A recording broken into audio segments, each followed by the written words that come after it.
വളരെ വേഗതയിൽ ഒന്ന് രണ്ട് കാര്യങ്ങൾ സൂചിപ്പിച്ചുകൊണ്ട് ഞാൻ പിൻവാങ്ങിക്കൊള്ളാം. കുമാരണ്ണൻ എൻ്റെ ഏറ്റവും അടുത്ത സുഹൃത്തും സാംസ്കാരിക പ്രവർത്തനങ്ങളിൽ എനിക്ക് കരുത്തുമായി എൻ്റെ കൂടെ നിൽക്കുന്ന എഴുത്തുകാരനും ചിന്തകനും കേരളം മുഴുവൻ അറിയപ്പെടുന്ന സാംസ്കാരിക നായകനാണ്.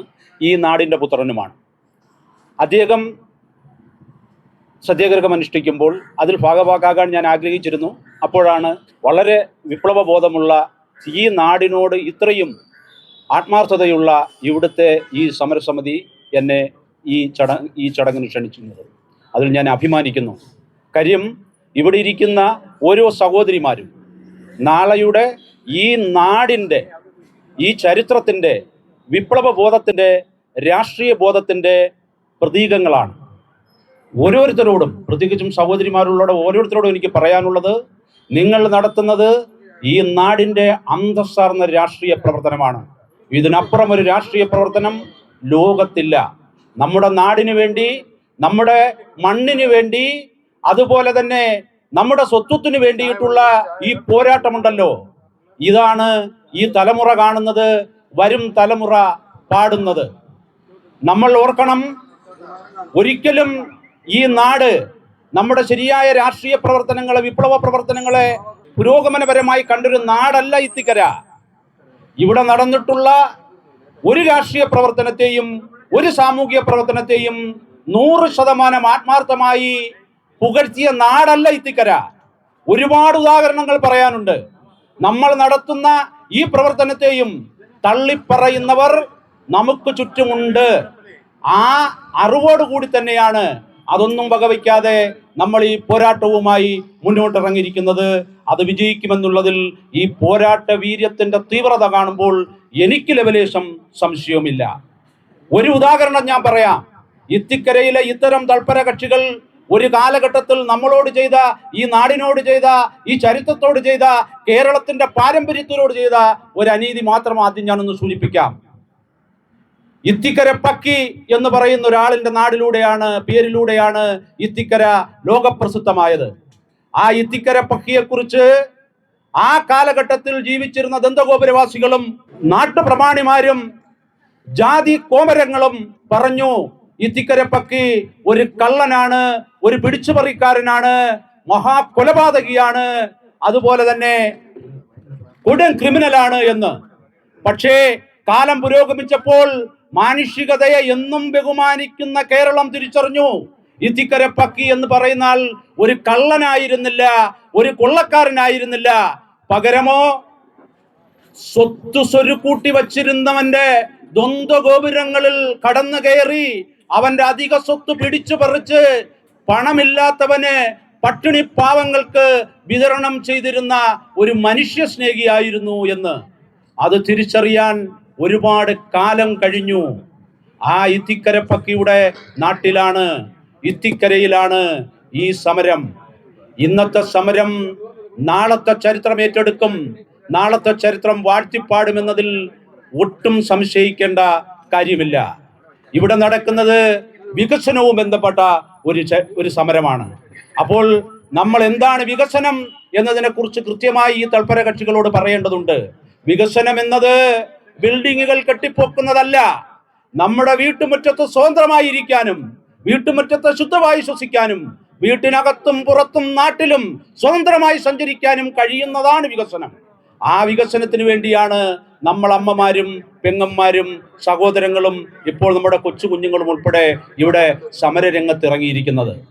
ഒരുപാട് സ്ഥലത്ത് ഇതുപോലെയുള്ള പ്രതിഷേധ സമരങ്ങൾ ഉണ്ടായിട്ടുണ്ട്. ഒരു ഉദാഹരണം ചരിത്രത്തിൽ നിന്ന് തന്നെ പറയാം. ഒരിക്കൽ കേന്ദ്ര ഗവൺമെന്റ് ഒരു തീരുമാനമെടുത്തു.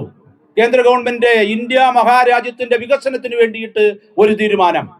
സ്വന്തമായി റോക്കറ്റ് വിക്ഷേപണ കേന്ദ്രം ഇന്ത്യ ആരംഭിക്കാൻ പോകുന്നു. ഇന്ത്യ സ്വന്തമായി റോക്കറ്റ്, ഞാൻ കുഞ്ഞുങ്ങളോട് ഇരിക്കുന്നത് കൊണ്ടാണ് ഈ കഥ ഇവിടെ പറയുന്നത്.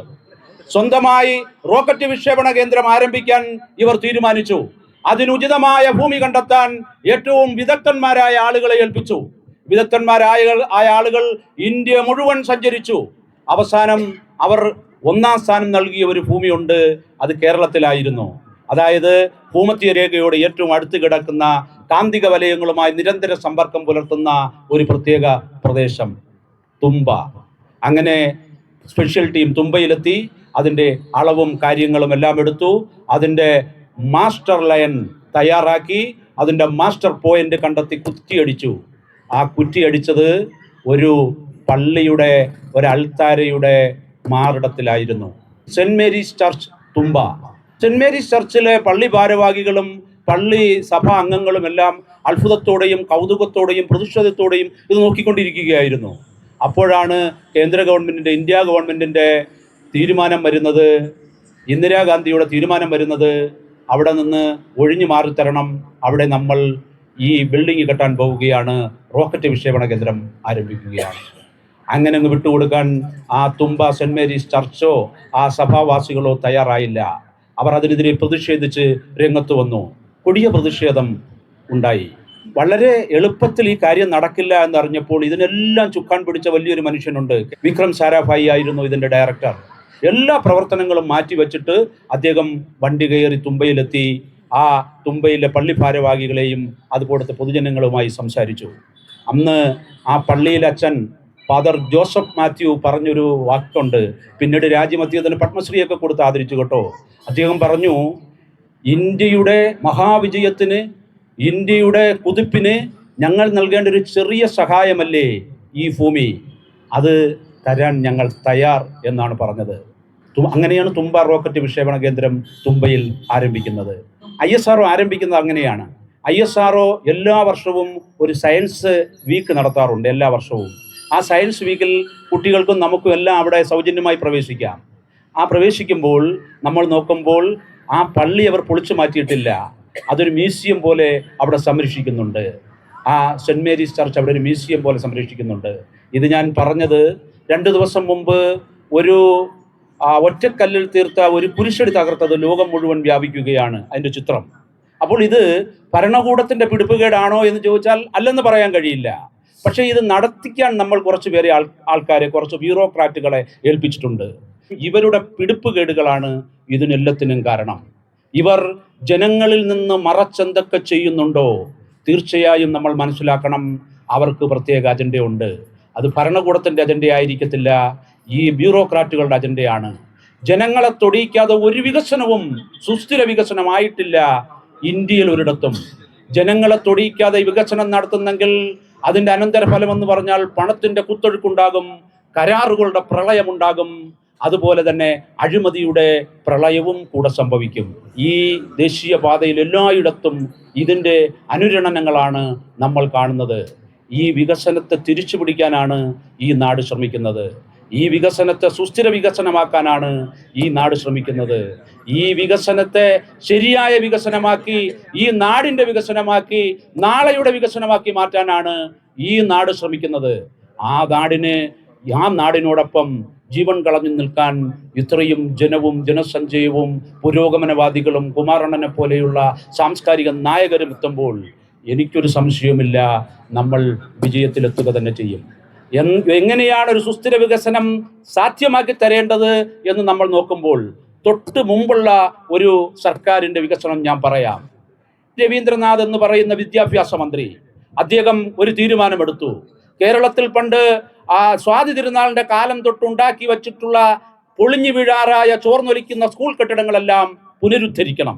അതിന് അദ്ദേഹം ഒരു ടീമിനെ തന്നെ തയ്യാറാക്കി. അങ്ങനെയാണ് ഇന്നും അതായത് തൽപര കക്ഷികൾ എല്ലാവരും, എതിർകക്ഷികളും പ്രതിപക്ഷം ഉൾപ്പെടെ ഇന്നും പറയുന്നത് ഏറ്റവും നല്ല സുസ്ഥിര വികസനമാണ് ഈ സ്കൂളുകളുടെ പുതുക്കിപ്പണിയൽ എന്നാണ്. അതിനൊരു തർക്കവും ആരും പറയുന്നില്ല. എന്തുകൊണ്ടാണ് അതൊരു സുസ്ഥിര വികസനമായത്?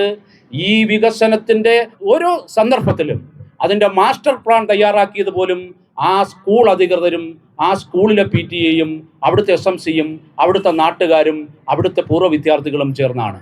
അങ്ങനെ ഈ നാട് തയ്യാറാക്കി കൊടുത്ത പ്രോജക്റ്റ് വിജയത്തിലെത്തിച്ചതുകൊണ്ടാണ് അതൊരു സുസ്ഥിര വികസനമായത്. അപ്പോൾ ഇതും ഒരു സുസ്ഥിര വികസനമാക്കാനുള്ള ഒരു സമര പരിപാടി എന്നതിനെ പറയാൻ പറ്റില്ല. ഇതൊരു വിപ്ലവം എന്ന് വിശേഷിപ്പിക്കാനാണ് എനിക്കിഷ്ടം. ഇതൊരു വിപ്ലവമാണ് ഇവിടെ നടക്കുന്നത്. മഹാനായ സ്റ്റാലിൻ വിപ്ലവത്തെക്കുറിച്ച് പറഞ്ഞിട്ടുള്ള ഒരു സെൻറ്റൻസും കൂടി ഞാനൊന്ന് പറഞ്ഞിട്ടെ. സ്റ്റാലിൻ പറഞ്ഞത്, ഒരു നാട്ടിൽ വിപ്ലവം ഉണ്ടാകുന്നത് അത് സ്വാഭാവികമായി സംഭവിക്കുന്നതാണ്. അങ്ങനെ സംഭവിക്കണമെങ്കിൽ 3 ഘടകങ്ങൾ ഉണ്ടാകണം. 1, അതിന് കൃത്യമായ ഒരു കാരണം വേണം. 2, അതിന് നേതൃത്വം കൊടുക്കാൻ ഒരു ഘടകം വേണം. 3, അതിന് സാമ്പത്തികമായ പരിസരം ഉണ്ടാകണം. ഈ 3 ഘടകങ്ങളും ചേർന്നാൽ ആ വിപ്ലവം ഒരു ചാറ്റൽ മഴ പോലെയോ ഒരു പിസറൻ കാറ്റ് പോലെയോ ആയിരിക്കില്ല. ആർത്തലച്ച് വൻമരങ്ങളെ കടപുഴുകി എറിയുന്ന വൻ കൊടുങ്കാറ്റായി, പേമാരിയായി അത് ആർത്തലച്ചെത്തുക തന്നെ ചെയ്യും. ആ പേമാരിയുടെ ഹുങ്കാരമാണ് ഇവിടെ മുഴങ്ങുന്നത്. ആ കൊടുങ്കാറ്റിൻ്റെ ആരവമാണ് ഇവിടെ മുഴങ്ങുന്നത്. ആ ആരവത്തിൻ്റെ ശബ്ദമാണ് നമ്മളുടെ ശബ്ദം. ഇന്നിപ്പോൾ മുഴങ്ങിയ ഈ കുഞ്ഞുങ്ങളുടെ ശബ്ദം.